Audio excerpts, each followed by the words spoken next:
Good morning, sir. I am Salvidas from BPA 1B. So, for today, I will be discussing the lawmaking process in the Philippine legislative branch. So, the steps I outlined here describe the legislative process in the process, specifically the journey a bill takes from its initial proposal to becoming a law. This process involves multiple stages of review, debate, and voting, ensuring careful consideration and public input before a bill can be enacted.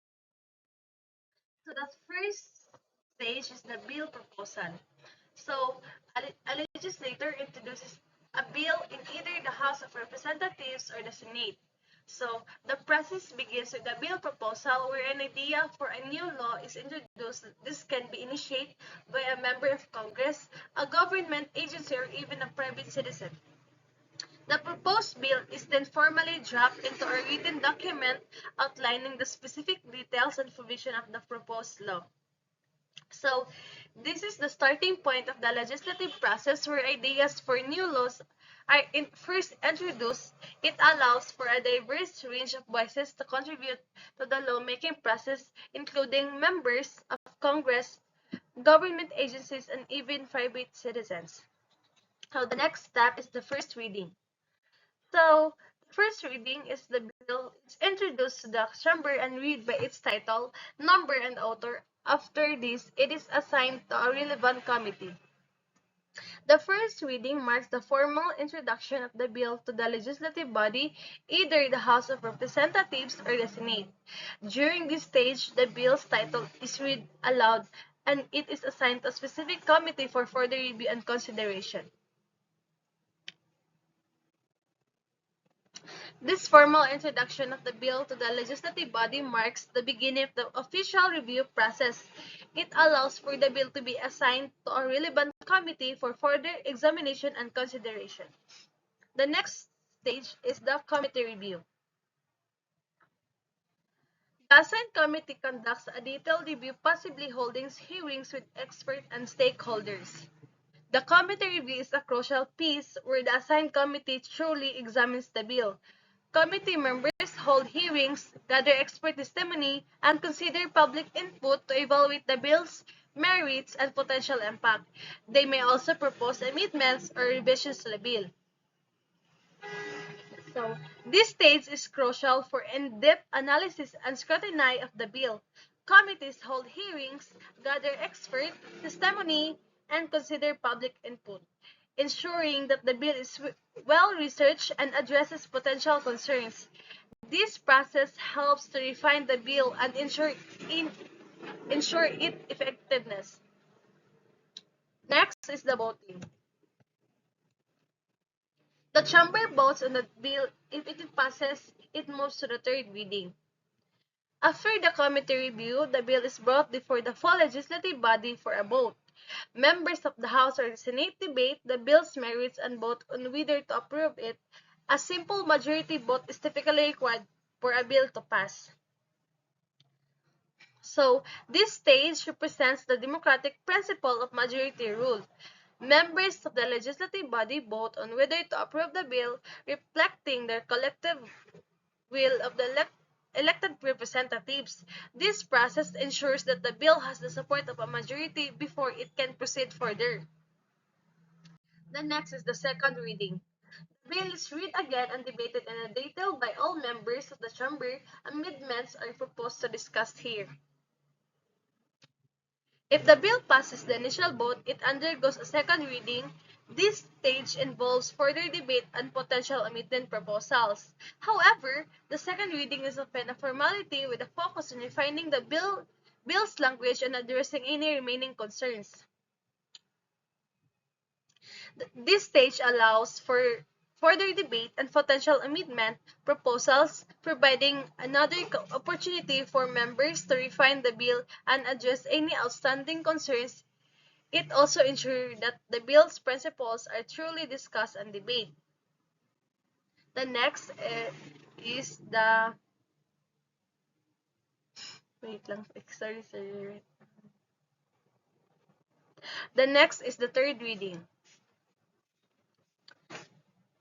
the bill is read in its final form without further debate, members vote again to approve or reject it. The third reading is the final stage of the legislative consideration in the originating chamber. The bill is read aloud in its entirety, and members can propose final amendments. A final vote is taken, and if the bill passes, it moves to the other legislative chamber. So, this is the final stage of the legislative consideration in the originating chamber. It involves a final reading of the bill in its entirety and a final vote to decide whether to approve it in its final form. This stage ensures that the bill is carefully reviewed and approved before it moves to other chamber.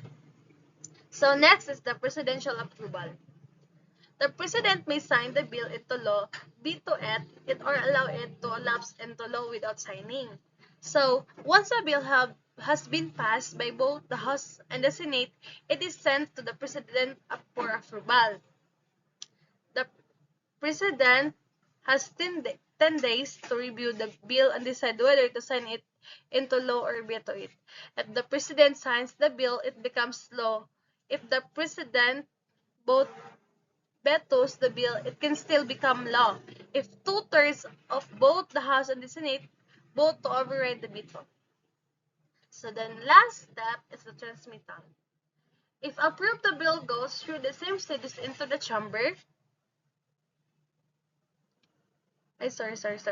Balik ko sa presidential approval. So, the significance of the presidential approval, the President rule is critical in the final stage of the legislative process. The President has the power to sign the bill into law or veto it, ensuring that the final law is consistent with the President's vision and priorities. This stage also provides a mechanism for check and balances within the government. So the last is the transmittal. If approved, the bill goes through the same stages into the chamber. After the presidential approval, the bill is officially transmitted to the appropriate government agencies for implementation and enforcement.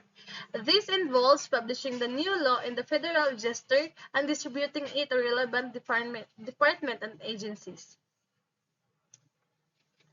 This final stage ensures that the new law is officially implemented and enforced. It involves publishing the law in the Federal Register and distributing it to relevant government agencies, ensuring that all parties are aware of the new law and its requirements. And the last, then I will be discussing the key takeaway, the key of this. So, the legislative process is a carefully designed system that balances democratic principles with the need for true consideration of legislation. Each stage of the process serves as a specific purpose, ensuring that bills are carefully reviewed, debated, and ultimately reflect the will of the people. The process is designed to be transparent and accountable with opportunities for public input and oversight throughout. And also, understanding the legislative process is essential for informed civic engagement. By following the progress of bills and participating in the public hearings, citizens can actively contribute to shaping the laws that govern their society. The legislative process is constantly evolving, and new technologies and communication methods are influencing how bills are introduced, debated, and enacted. And that's all, sir. Thank you for listening.